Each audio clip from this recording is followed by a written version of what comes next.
Menjalankan intermittent fasting bukan hanya sekedar membuat jeda waktu makan dalam keseharian kita, namun juga perlu melakukan upaya untuk merubah gaya hidup kita, terutama dari sisi konsumsi makan dan minum. Banyak orang yang menjalankan intermittent fasting namun tidak mendapatkan hasil yang maksimal dalam proses intermittent fastingnya. Assalamualaikum warahmatullahi wabarakatuh. Salam jumpa sahabat. Jumpa lagi dengan saya yang telah 8 tahun dengan lifestyle low carbo sugar free. Pada lifestylemu kali ini saya ingin sharing tentang bagaimana menjalankan intermittent fasting yang diimbangi dengan mengoreksi gaya hidup kita yang sebelumnya. So, tonton video ini hingga akhir sehingga kita dapat memahami dengan baik bagaimana intermittent fasting dan merubah gaya hidup kita.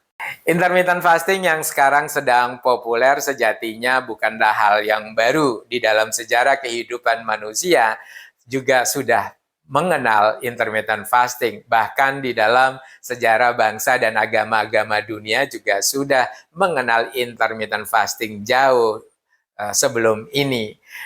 Dalam kehidupan sosial kita, banyak masyarakat mempraktekkan intermittent fasting namun tidak mendapatkan hasil yang maksimal.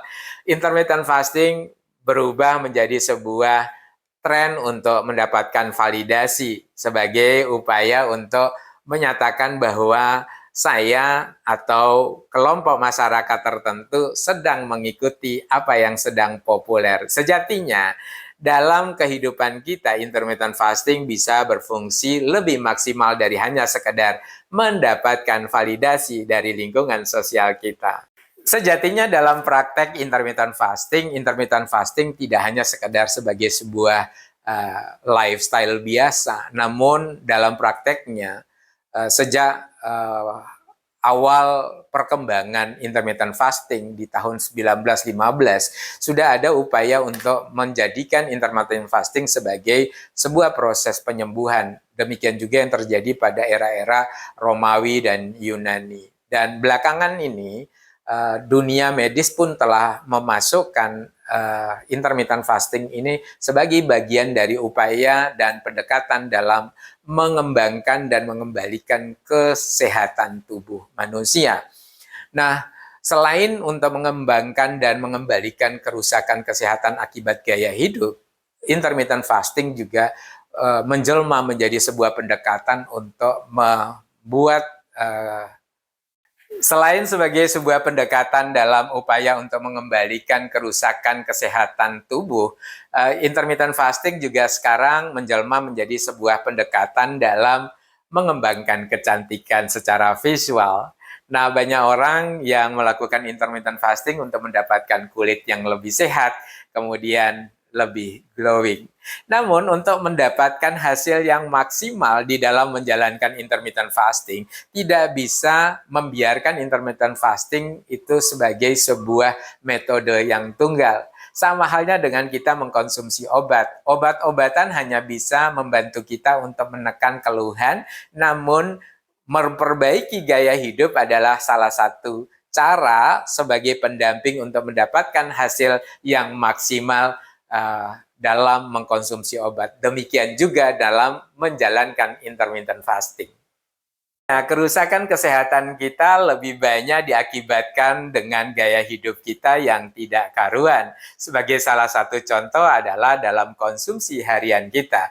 Dominasi karbohidrat yang tinggi itulah yang menyebabkan kerusakan kesehatan kita. Salah satu contohnya adalah karbohidrat. Karbohidrat sederhana maupun karbohidrat kompleks. Dalam karbohidrat sederhana kita tanpa ada kontrol kita mengkonsumsi gula yang sangat tinggi dalam setiap harinya, baik itu bersumber dari gula, madu, bahkan juga gula yang terdapat pada buah dan sayuran. Demikian juga pada karbohidrat kompleks. Konsumsi kita yang cukup tinggi, yang menggunakan durasi waktu 3 kali sehari, kemudian komposisi menu harian yang tidak karuan. Nah, dalam menjalankan intermittent fasting, kita membutuhkan upaya untuk mengkoreksi kesalahan kita, terutama di dalam konsumsi harian kita. Nah, beberapa tip berikut ini adalah salah satu cara bagi kita untuk mengkoreksi gaya hidup kita. Nah, yang pertama adalah koreksi niat kita dalam menjalankan intermittent fasting. Mengoreksi niat adalah hal paling penting dan utama di dalam menjalankan intermittent fasting. Yang kedua, pelajari prosedur dan persoalan-persoalan utama yang timbul dan terjadi ketika kita sedang menjalankan intermittent fasting. Yang ketiga, hindari asupan makanan yang mengandung karbohidrat yang berlebihan. Dan yang berikutnya adalah pastikan bahwa di jendela makan kita tidak over. Sehingga total jam atau jendela makan kita tidak gunakan untuk seluruhnya untuk makan. Kita harus merasionalkan kebutuhan energi kita untuk bekerja, lalu menghindari terjadinya surplus energi di dalam tubuh yang berakibat fatal kepada kesehatan dan keselamatan tubuh kita.